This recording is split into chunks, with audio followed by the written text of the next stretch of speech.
La acción humana. Tratado de Economía. Por Ludwig von Mises. 219. Sexta parte. El mercado intervenido. Capítulo 30. La intervención de los precios. 1. El gobierno y la autonomía del mercado. El intervencionismo económico, en definitiva, significa que la autoridad pública, por los medios a su alcance, procura establecer para las mercancías, los servicios y los tipos de interés unos precios distintos de los que para ellos hubiera fijado un mercado libre de trabas. El poder implanta tasas máximas o mínimas, o faculta, tácita o expresamente, a determinadas organizaciones a instaurarlas por sí mismas, y adopta las medidas oportunas para que por la fuerza y la coacción tales mandatos se cumplan. Al implantar las tasas, el gobernante aspira o bien a defender a los compradores cuando son máximas, o bien a los vendedores si tienen el carácter de mínimas. Las primeras pretenden que el comprador pueda adquirir lo que precisa a precio inferior al que determinaría el mercado libre. El precio mínimo, en cambio, quisiera que el vendedor colocara su mercancía o servicios a un precio superior a aquel. Según sea la constelación de fuerzas políticas que prevalezca, el poder público instara unas u otras. Han sido, por eso, a lo largo de la historia, decretados precios máximos y mínimos, salarios máximos y mínimos. Solo el interés fue una notoria excepción. Nunca conoció limitaciones mínimas. Invariablemente se le fijaron precios máximos. Se desconfió siempre del ahorro y el crédito. Cuando la fijación de precios, salarios e intereses llega a abarcar toda la economía, el socialismo de tipo germano reemplaza al mercado. Entonces el mercado, el cambio interpersonal, la propiedad privada de los medios de producción, la empresariabilidad y la iniciativa privada virtualmente desaparecen. Ya nadie puede influir por sí mismo en el proceso de producción. Todo el mundo debe obedecer las directrices que emanan del supremo organismo rector. Lo que en tan complicada ordenación se denomina precios, salarios e interés ha dejado en sentido cataláctico de serlo. Estos conceptos son meras cifras que el jerarca fija sin relación alguna con el proceso del mercado. No tendríamos por qué estudiar separadamente este tipo de intervencionismo si lo que sus patrocinadores intelectuales y políticos pretendieran instaurar con él fuera simplemente el socialismo de tipo germano que ya analizamos en capítulos anteriores. Numerosos son los partidarios de la injerencia estatal que en torno a estos temas, una y otra vez, ponen de manifiesto su confusión mental por su incapacidad para apreciar la esencial diferencia que existe entre el sistema económico basado en el mercado y toda ordenación económica carente del mismo. Tal confusión les lleva a emplear una terminología inapropiada, un vago y ambiguo lenguaje. Ha habido y hay defensores del control de precios que, sin embargo, se han declarado partidarios de la economía de mercado. Proclaman enfáticamente que el gobierno puede alcanzar sus objetivos fijando precios, salarios y tipos de interés sin tener por ello que abolir ni el mercado ni la propiedad privada de los medios de producción, y sostienen que la regulación coactiva de los precios es el mejor, o más bien el único, procedimiento para conservar el régimen de empresa privada e impedir el advenimiento del socialismo. No admiten que alguien cuestione su doctrina y demuestre que el control de precios no solo empeora la situación, incluso desde el punto de vista de políticos y dirigistas doctrinarios, sino que además conduce al socialismo. Proclaman con reiteración que ellos no son ni socialistas ni comunistas. Dicen sostener la implantación de la libertad económica y no ocultan su animadversión hacia los regímenes totalitarios. Vamos a examinar aquí este tipo de intervencionismo. El problema consiste en saber si el poder público puede alcanzar los fines a que aspira mediante la fijación de los precios, los salarios y los tipos de interés a nivel distinto del que habría determinado un mercado sin trabas. No hay duda de que un gobierno fuerte e inflexible puede imponer precios máximos y mínimos y sancionar a los infractores de los mismos. Pero la cuestión consiste en averiguar si aplicando tales medidas se alcanzan los objetivos anhelados. La historia es un vasto catálogo de precios y leyes antiusura. Una y otra vez, reyes y emperadores, dictadores y demagogos han pretendido manipular el mercado. Se infligió terribles castigos a campesinos y a comerciantes. Miles Miles de víctimas sucumbieron en cruentas persecuciones que contaban con el gélido concurso de la masa.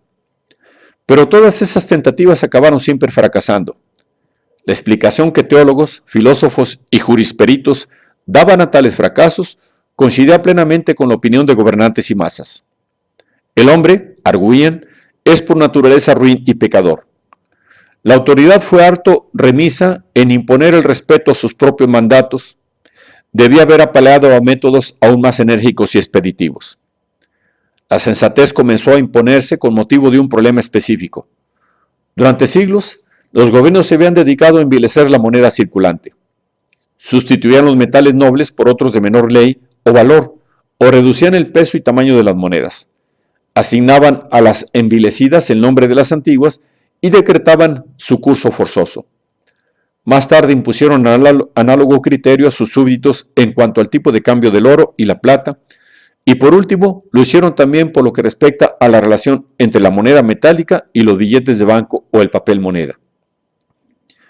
Y a finales de la Edad Media, los que hoy podríamos considerar precursores del moderno pensamiento económico, al preguntarse por qué todas esas maquinaciones monetarias fracasaban invariablemente, comenzaron a vislumbrar lo que posteriormente se llamaría Ley de Gresham.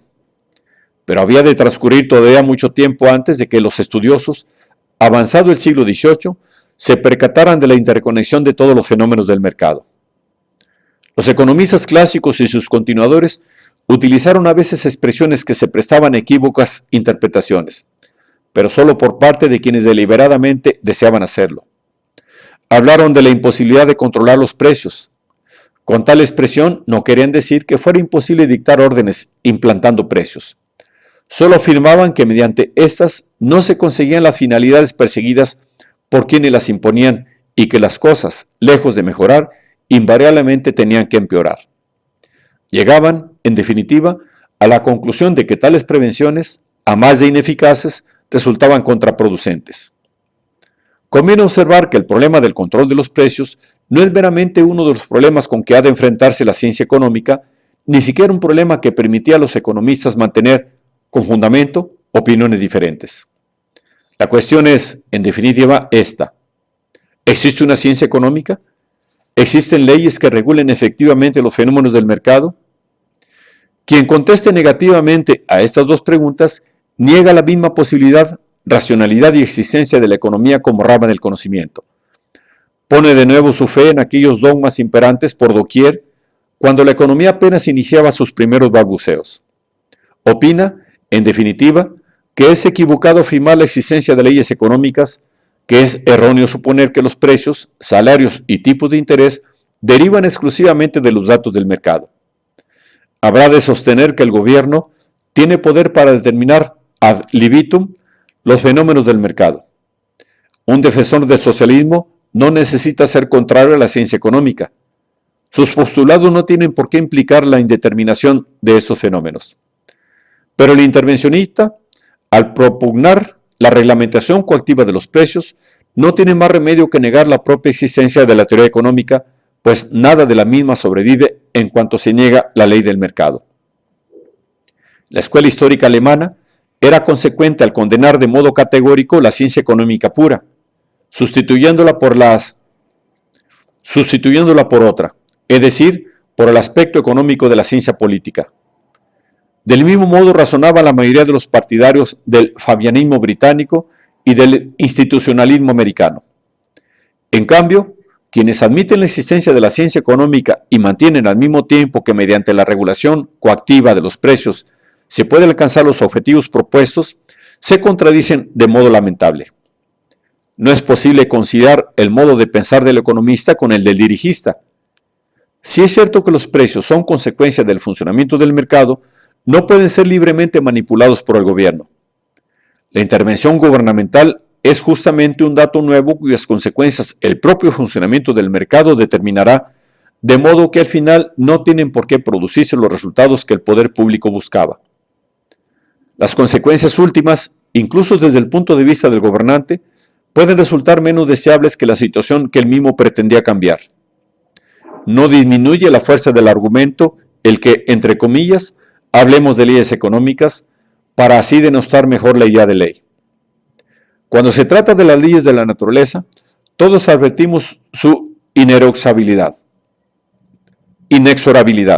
tanto por lo que se refiere a la física como a la biología. Se trata de normas que el hombre, cuando actúa, debe acatar si desea evitar lo indeseado. En el terreno de las leyes de la acción humana, aunque parece mentira, se registra la misma inexorable interconexión fenomenológica. Por lo que también aquí el individuo que actúa no tiene más remedio que respetar la norma reguladora si desea triunfar en su cometido. Las leyes de la praxeología se hacen evidentes mediante los mismos signos que revelan la realidad de las leyes naturales, toda vez que en ambos casos la posibilidad de lograr cualquier objetivo queda limitada y condicionada a que el hombre se atenga a las leyes en cuestión. Si tales leyes praxeológicas no existieran, el ser humano o bien gozaría de omnipotencia y quedaría inmune a todo malestar, ya que en su mano estaría suprimirlo instantánea y radicalmente, o bien no podría actuar al no saber cómo debería proceder. Por lo demás, sería absurdo confundir las leyes del universo con las leyes políticas o con los preceptos morales que los mortales decretan. Las leyes del universo que rigen los ámbitos de la física, la biología o la praxeología nada tienen que ver con la voluntad de los individuos.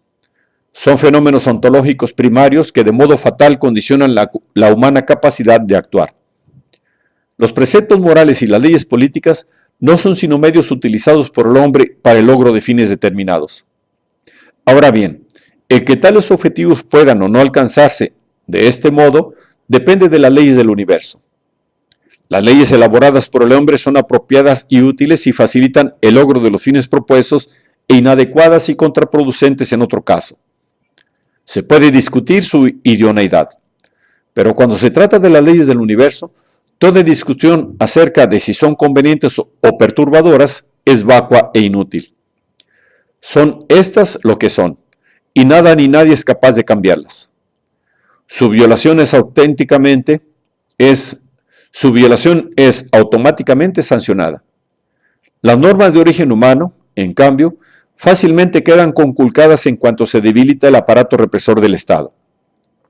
Solo deficientes mentales osarían desafiar las leyes físicas y biológicas.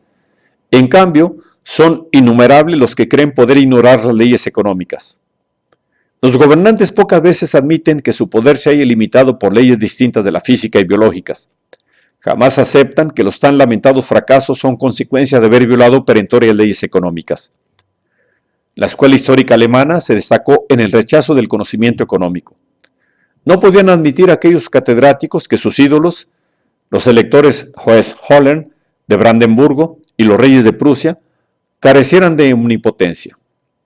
Con la sola finalidad de contradecir las conclusiones sentadas por el economista, exhumaron vetustos rollos y pergaminos que acabaron asfixiándoles, y, en plúmbeos volúmenes, historiaron las gestas de sus gloriosos príncipes. Según ellos, sólo así era posible abordar las cuestiones de Estado y las medidas políticas con criterio realista.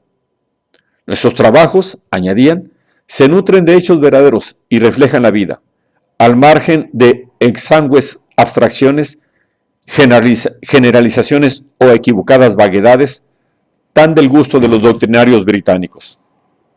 Ahora bien, tan soporíferos volúmenes no se limitaban sino a recopilar interminables series de normas y medidas políticas que fracasaron precisamente por menospreciar las leyes económicas. Jamás podría escribirse una historia de casos más instructiva que estas actas Borussia. Pero la economía no puede contentarse con semejante ejemplificación. Debe analizarse a fondo el modo en que el mercado reacciona a la intervención del gobierno en la estructura de los precios.